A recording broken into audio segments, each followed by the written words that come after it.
last nest. I just wanted to let you know of a little curriculum that I just picked up for my upcoming K4 preschool child. And we've had her in a private preschool, and things are okay, but I'm not used to that. I'm used to homeschooling. I've homeschooled all my kids up to now. And if you don't know my family, our last child is kind of a surprise, but so she came kind of late in life, and she is adopted. So we have a new situation in that we are starting all over again from the beginning, and I'm about to graduate my youngest biological child from homeschool. So I'm used to homeschooling. And so the whole preschool idea we did because she is the littlest, and we felt she needed that interaction with other littles because there wasn't any around here. And so we did that. And we feel like maybe she's going to end up coming home. To prepare her for that, the regular curriculum that I'm used to using is quite traditional, although you can tweak it, you can do whatever you want. But I feel like the learning in the regular preschool was not up to par to where she would need to start that. So I went looking. I found a little book that we've been doing, done by Brain Quest, and it's okay, you know, we've done a few things.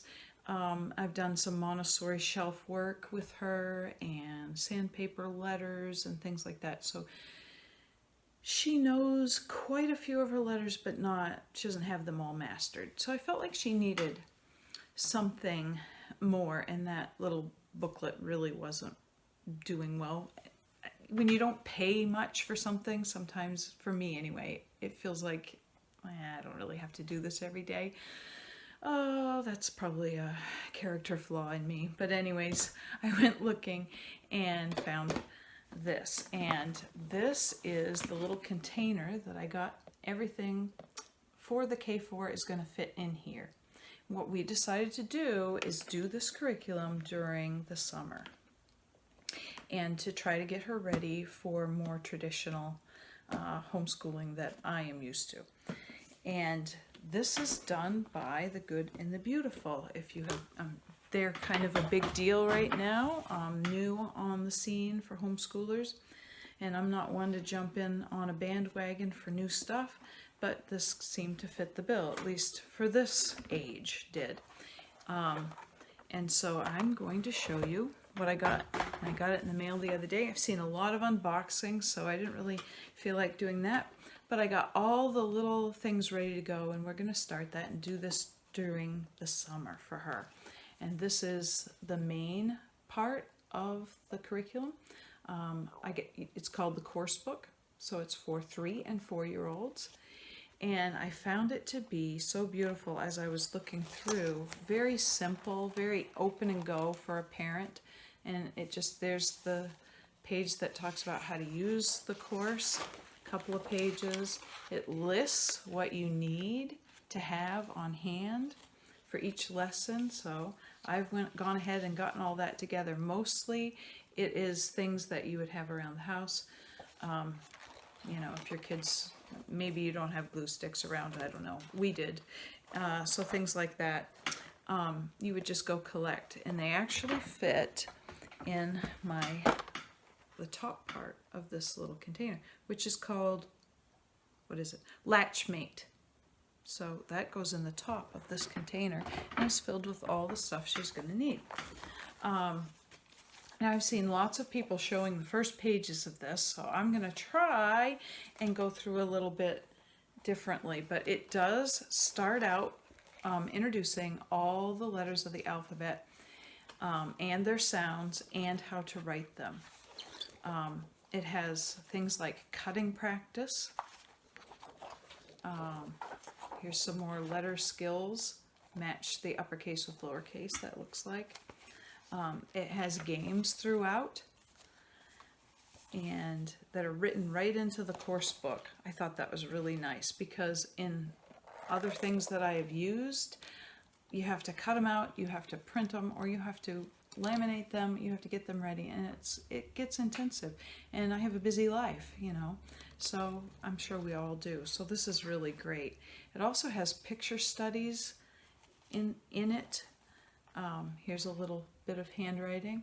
What I appreciated about the handwriting for a 3 or 4-year-old, it says let them try. If they don't get it perfectly, don't stress. I appreciated that it doesn't have to be perfect at this age, and I appreciated that they mentioned that. I also really like, they added some money. Here's another little game. They added some money things to it. Here's another game. You can use clothespins and you clip on, but it's built right into the book, so I really appreciated that. The first sounds worksheet, everything is included, numbers, and not too much a day. Here's a picture study. Beautiful artwork, and that's really what attracted me to this. I wanted something bright but not overly foolish, and you know, because that can get distracting too, and my little one gets distracted pretty easily. So let me see if I can find another page. This one is talking about lowercase l, the numbers 5, 6, and 7 today. Have the child color the items that start with the letter L. And so it's not overwhelming. It's not a huge thing. It's meant for 3 and 4-year-olds, so they don't need a huge amount. Now, if your kid devours things, sure, go find them some more. But I'll show you in a few minutes that there is a few more things. But I just wanted to go through. Place a dot of glue. I thought this was interesting. Place a dot of glue on each dot, and then put a cotton ball on it. So it's just some little skills like that. That's great. I taught preschool and kindergarten before, and that was something I had to teach. Please don't put all your glue bottle on this page. So I did have to teach that, and I remember the struggle. Holding it out too far, aren't I? But just flipping through, you can see there's some shapes, which my little one knows all the shapes. First, second, and third. Oh, that's cool. What would come sequencing in a story. That's nice. Look at this beautiful artwork for a picture study. Isn't that lovely? So I found it to just be so cute and so simple to do that I just wanted to show it, and I can't wait to get started. After we go through all the letters, it looks like they do come up with introducing the vowels, so that's nice. Yeah, here's the vowels, and the person who wrote this curriculum actually has a link you can go to for music, and she has a vowel song, an ABC song on there that's really quite cute too. So you can download that and your child can sing with it and listen to it. Along with the course book, more things came with it, so let me show you that. Came with an activity packet and these flip books. Okay. So let's just see, look at the first one. I have the first one open, and I have these all matched up already, so you can see how to do it. But you can flip them. You can do them as flashcards first, but the child goes along and they're supposed to say the name of the letter, the sound of the letter, match it with its lowercase, the match for the lowercase. See if I can find it. Oh, Mama, I can't do this. So they find, I seriously can't find it. There it is. And, you know, dog. Oh, wait, that doesn't match. So then they have to flip bird and find the sound. Elephant. Alligator. There we go. So one thing I found in this, let me see if I can find the right one, is O. And this I think might be a con of the program, but I think we can deal with it, you know, but I was kind of disappointed to notice this. The picture that goes with O, let me just find it. They have changed it, so that's great. It used to have an owl, now it has octopus, which is more the real true sound of awe. I'm really a stickler for that when teaching reading and teaching letter sounds, that you have the proper, if you say owl, that's an ow sound, and it's a completely different phonics rule, so you want it to say octopus. So I really appreciate that they fixed that. And now I'll show you the activity packet that came with it. It just came in one little packet like this. This is a very inexpensive program. It's very easy to put together. So, and this is cardstock, glossy cardstock. It's pretty sturdy.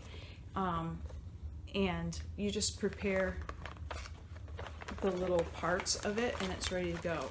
It seriously took me one quiet time, nap time for my little one to finish putting this together. So I'll just show you what's involved. And I was looking through this before, and this is one thing that I didn't really care for, was that each little portion, and I know you can't print everything, right? Or the cost would go way up. But each little portion of these games only has a few letters on it. So this game is Feed the Elephant. It comes with little peanuts to feed him, and the peanuts have the letter on them, and you would lay them out and say, feed the elephant the E sound, the E, the capital E, or the uppercase E, or you could say, feed the elephant the eh, if you're more Montessori like I am, and then they would have to find it, and you cut a slit in his mouth and put it in. These only came with, the curriculum only came with a few letters. The ones that you're reviewing at the time, that you're learning at the time that they suggest you use this game, are the ones that this came with. I would seriously take these and make a whole bunch more to continue the fun of all the letters. So you can see that they give you, I know it looks backwards in my camera, they give you the uppercase and lowercase of several letters, but not all 26 letters of the alphabet. So you could extend that by making your own, grab some construction paper and laminate, make your own. Or somebody, I think I was listening to one on YouTube that they went to Word and printed off their own. Cool. Another game that came with it, you get yourself a fly swatter, or get the child a fly swatter, and here you see you have the flies. The flies have the letters on them, and you would say, show me the Q, and they would go swat and slap the one that you have laid out on the floor, the right one. I know, my kid is gonna get a kick out of that. Anything active, she gets to hit something on purpose. Oh my word. So she's gonna love that. Here's another little game. I prepared them already. I thought I was gonna have to laminate this, and it's pretty sturdy already. It's on glossy cardstock, like I said already, so I just cut things out. I didn't cut it too close, you can see around the shape, because I wanted it to be as sturdy as possible.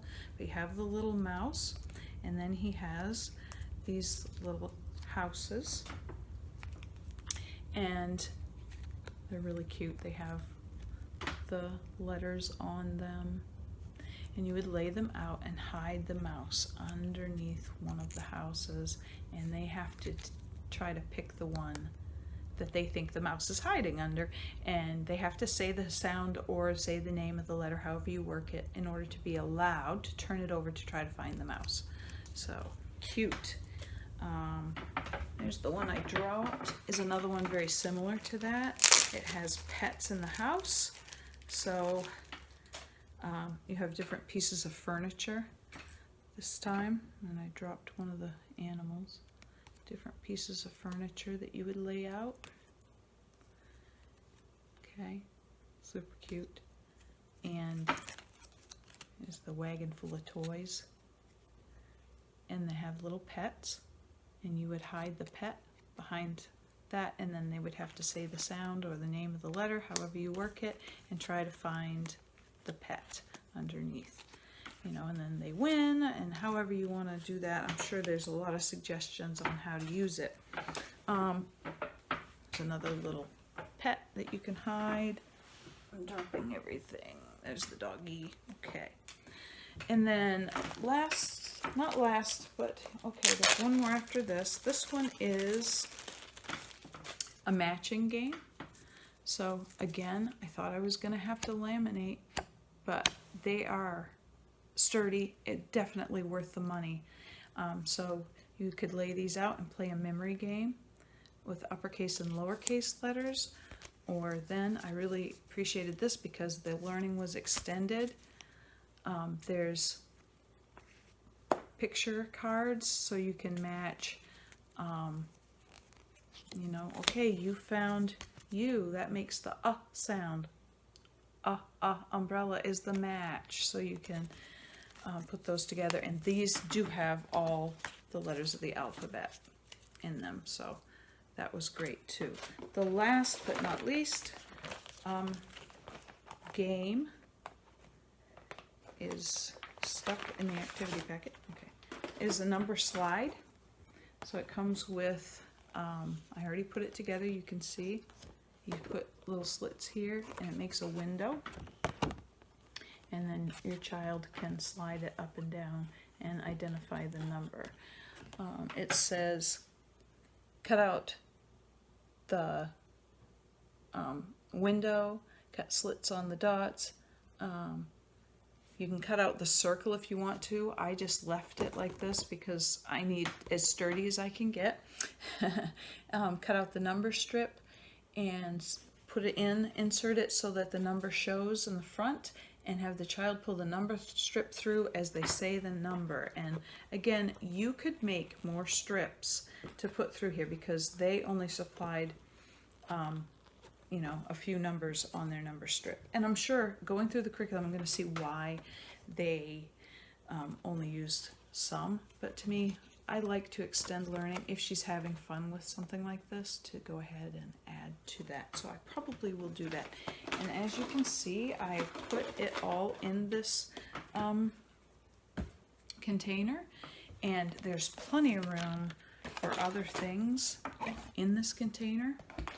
It's perfect size, and it was suggested. Latchmate, I found mine at Michael's. AC Moore wanted a phenomenal price of $20 or something like that for it. I think I paid $6 for it. Walmart actually carries these. Sometimes you can find them on sale. So go and get yourself Latchmate. And then I just put this in there. This is just a little booklet by Christian Light Publications, and I've done this with all my preschoolers, and they learn as they're doing their Bible time a verse for the letter that they're working on that week or that day, however you do it. I think we're going to go fast, so it's going to be more than a letter of the week. It just makes one little tiny page. The verse is here. It's in a good version of the Bible that I appreciate, and then I'll probably put our Bible story book in here that we're doing in our character study in here, because look at all the room that's still in there.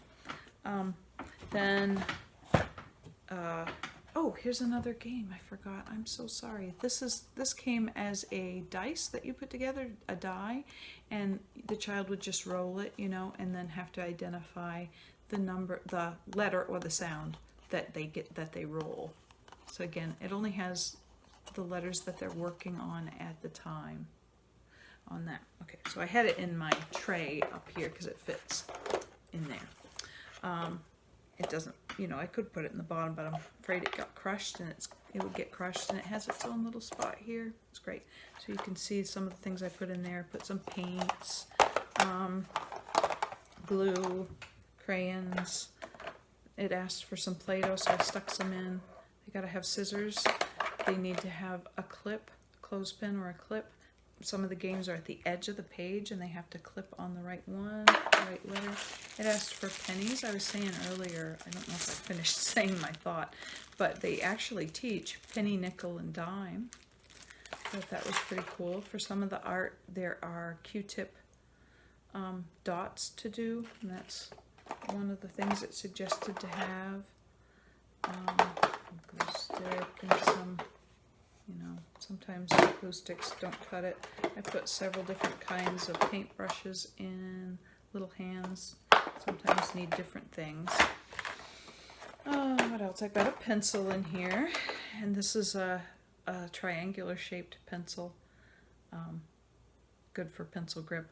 Don't know if I'll need more than this, but my other little ones that have come up through, this has been pretty great, and I've gotten a triangle shaped one to slide on a regular pencil too, so I saw that and thought that would be a cool thing for her. So yeah, that is my plan for this summer. Oh, I should say, why is it just for this summer? Well, I think she knows a lot of her letters already, and this is just an introduction to all of them, and I think it will cement everything in her mind, but I think she's going to beg for more. So there are only 53, I think, let me check, 53 lessons in this. So I think we're going to end up flying through this, and then we'll see, but this company also offers a primer, so for 4-year-olds to prepare them for kindergarten, and we'll see how she does with this, and then possibly you'll see at the end of the summer going into September that I decided I love this so much that I'm just going to do their primer for that. But that's why it's just for the summer, because there's only 53 in there, and I feel like she's going to fly through it. And we'll probably start as soon as the preschool that she's in finishes, and that finishes in the middle of May. I feel like before real summer gets going up here in Maine, which it takes a while for summer to start in Maine, that we're going to be most of the way through this already. So we also, another reason for having such a nice container like this is because we own a cabin on a lake up north, and we like to go up there in the summer. And my little one likes to maraud around the lake and through the woods and all that, and so this can come with us. We can sit up to the table at camp, still do a little bit of work, go swim, So that was my plan for the summer. I hope you enjoyed the video. Go check out The Good and the Beautiful. It's a lovely curriculum. Don't let the fact that the Jenny Phillips, the person that writes it, is LDS. There's nothing like that in this curriculum. It's non-denominational, actually, so that didn't put me off at all. I got it. It was very inexpensive, and I'll put the link down below. Check it. Hey, give my video a like, leave a comment if they're available. I know comments are YouTube's being silly with comments. I know they have a good reason, minors and all that. So I will try to put a thumbnail on the community section over on this portion of YouTube. If you go to my channel, there'll be a community tab. I think you can click on that, and then under the thumbnail of the video, you can make comments there, I think. So try that and leave a comment, like, and definitely subscribe, because I'm going to do a whole bunch more stuff. And let's see, what else am I going to do? I have Stitch Fix coming. I just got one and sent a bunch of it back, but kept like one little thing. I love Stitch Fix. Try to put homeschooling tips on here. I've been homeschooling for over 18 years, so I have some tips and tricks I thought I could share. And just likes,